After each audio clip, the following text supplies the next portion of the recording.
Gawa tayo ng dessert.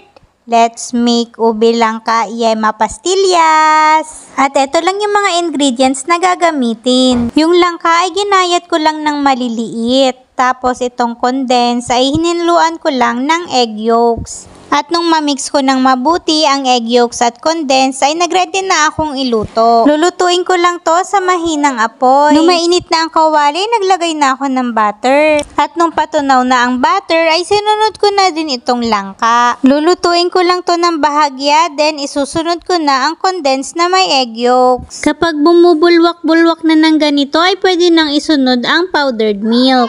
At kapag ganito na ang consistency ay pwede na ito luto na. I-transfer ko lang to sa lalagyan, then palalamigin. Saka ko ilalagay sa ref. At eto na, after kong palamigin sa ref, okay na, pwede nang ikat. Nikat ko lang ito ng pa-rectangle at hinati ko